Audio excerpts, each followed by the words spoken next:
You see, there are people that fight every battle. They fight everybody and they fight every battle. There are two things I'm going to show you. Number one, when Jesus was born and the battle was severe, he was facing one of the most brutal, ruthless dictator of all times. Brutally deadly.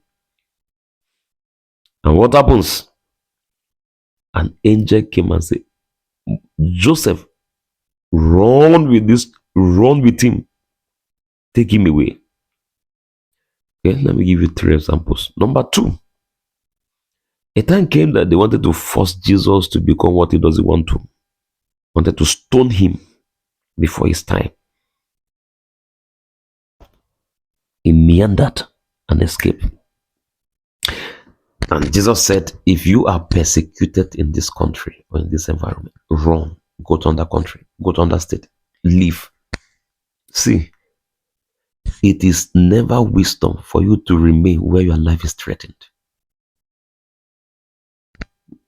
Your life is threatened, your business is threatened, and you don't have what it takes to defend yourself to remain in that environment.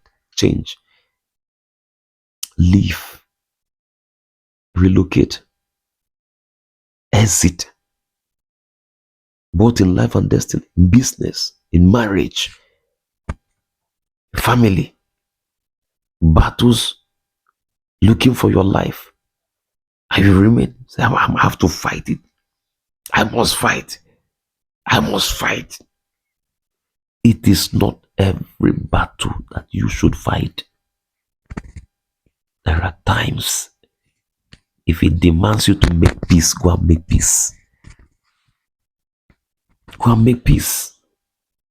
You see, there are times that a simple I am sorry would have avoided you from that 40 days of fasting and prayer.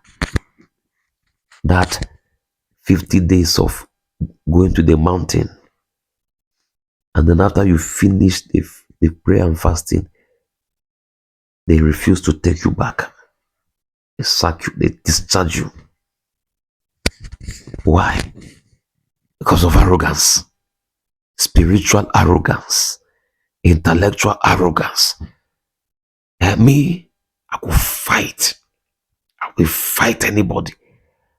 I know they run. I don't run from battle. There are days that you need to run. It's not every battle you fight. My mother taught me wisdom. When we were in the northern Nigeria, that time I was a child. And then there's this thing they call peer. My father traveled to Gembu, that is at the border with Cameroon in Taraba State. And he returned home with the peer. That time we were suffering, but our condition was 1,000 times better than the people around us. We have so many houses, living in abject poverty, almajiris everywhere. So we live and miss them. Beside our house, there was, a malam who uses, it was more of a native doctor that is using Quran to do some charms, things like that. Very diabolic. And then opposite our house, across the road, there was another one too that is like a marabot. They are all very strong men that people come to them to consult them, like spiritists, like Islamist spiritists, something of that nature. And then my father brought the PS. Then I was at home. We ate the PS. Then the PS, it has like a seed inside. So I took the seed and threw it over the zinc, and the thing with the chaff, the thing fell in the malam's house around him. And the man packed those things and ran to my mother's house. Who threw this thing? And as he was entering the house, I was about to throw the second seat, so he saw me. He was coming with fury to at me. When my mother rushed out of the room, and on realizing what happened, my mother began to beg, Malam, please, babe, please, Kayankuri, Malam, please, please. Do you know that my mother begged this man for a long time? His anger was burning. That was the peer that a child threw over the fence to his house. And then it was in the evening. The next morning, my mother took one of her chicken, biggest chicken, went to his house. Mala, please take this one, slaughter for your children and eat it. The man was happy.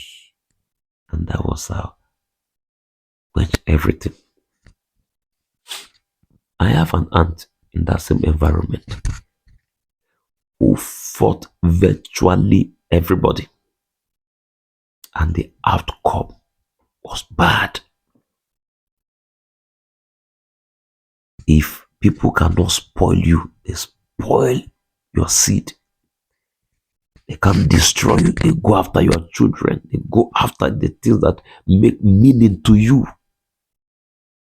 And there is an adage that a woman who is about to die, after fighting the battle, she recovered, and then just the next day her son died.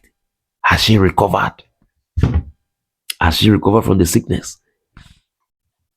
So if you say, me, I am a strong man, I'm a strong woman, I am not saying fear, but I am saying be selective. It's not all the time you fight. It's not all the time you drag people to police station, you drag people to court, you drag people to law, to station, to police. You are a police officer. At every point, you beat people, you use violence on people, you collect money from people, you fight. If they don't give you 50 naira, you beat, you fight. Be careful. Be careful. It's not every battle you fight. It's not everybody you fight. There are seasons that peace is greater than war. Peace. That walk away from it. Walk away from it. From that provocation, walk away. From that intimidation, walk away.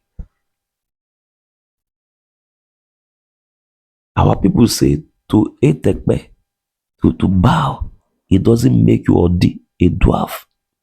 That's it, to bow. That's you need to bow. Just bow away from that problem. It doesn't make you weak, it makes you strong.